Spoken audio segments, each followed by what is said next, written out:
côté gauche de Sébastien Chabert. Ça va être tiré par Hassan Allah.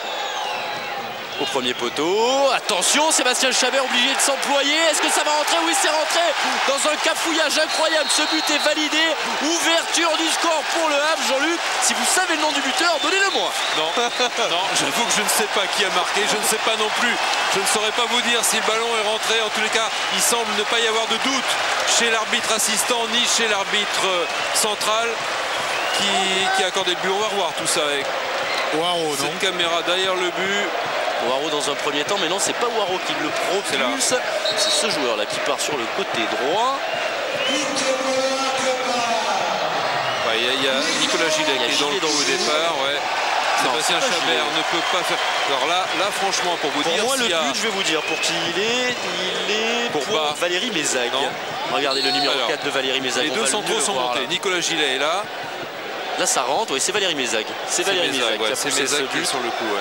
C'est Valérie Mézag qui ouvre le score donc dans un vrai cafouillage. C'est son deuxième but de la saison à Valérie Mézag. Alors on n'a pas la certitude hein, sur les images qu'on a eues. On n'a pas 50 caméras. On ne peut pas évidemment vous donner l'assurance que le ballon, en tous les cas l'image que le ballon était bien rentré. Mais franchement, il n'y a pas eu énormément de palabres et de discussions du côté amiénois. Au but, Titi Boingo, il parvient à se retourner. C'est bien fait ça, la bonne lancée dans le dos. Il va vite. Il va très vite. Traoré, et l'occasion pour Traoré. Il y a faute, ouais. Il y a un pénalty, non, coup franc. Ouais, coup franc juste avant. J'ai eu peur, je l'ai vu partir dans la surface de réparation. Monsieur Djoudi. Eh bien ça y est, c'est parti sur un bon rythme. La ouverture du score et coup franc très dangereux pour les Amiénois. Et superbe combinaison hein, avec Titi Boingo qui fait une bonne prise de balle et qui lance en profondeur Traoré Bakay qui fait un grand pont sur bas. Bien sûr qu'il y a faute. Il y a faute de bas, pris de vitesse. Et carton au passage. Et carton au passage. Heureusement que Bakay est revenu très vite, sinon ça n'aurait pas été jaune mais rouge. Son premier carton jaune à base bas de la saison. Pas de problème de suspension pour lui. Et un front délicat à négocier. Est-ce que finalement il n'est pas trop près des buts de Christophe Revaux ce coup franc? Ouais, il va falloir qu'elle retombe hein, cette balle.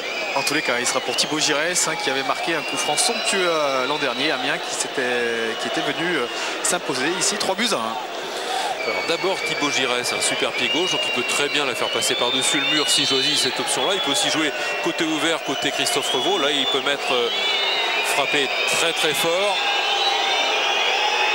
Pas de doute sur l'identité du tireur de coup franc, ce sera Thibaut Giresse, seul au ballon.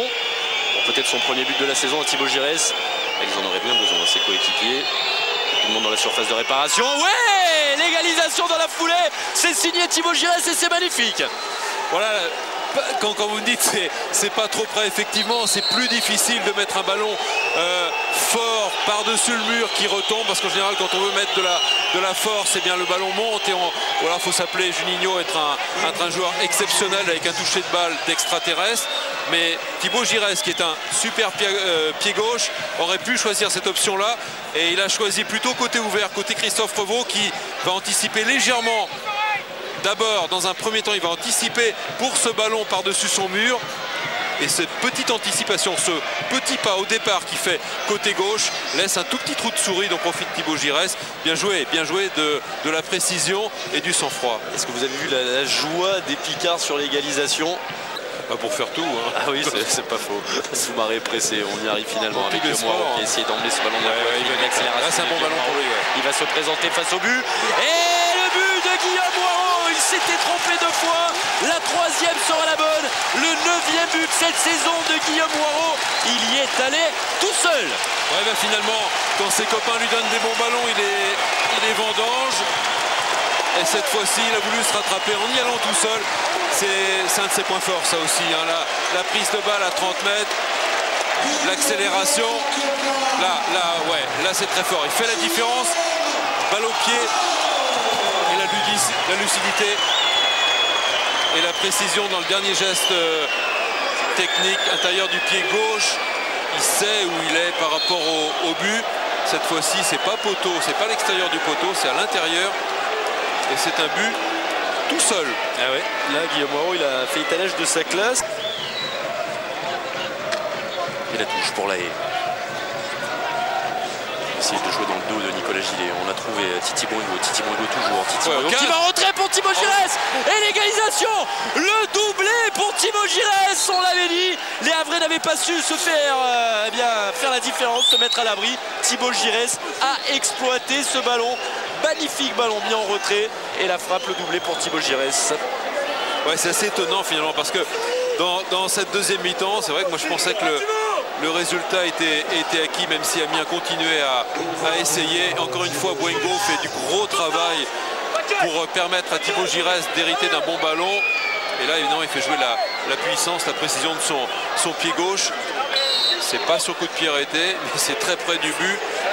Trop près pour que Christophe Revaux puisse intervenir. Boingo est encore dans le coup. Et c'est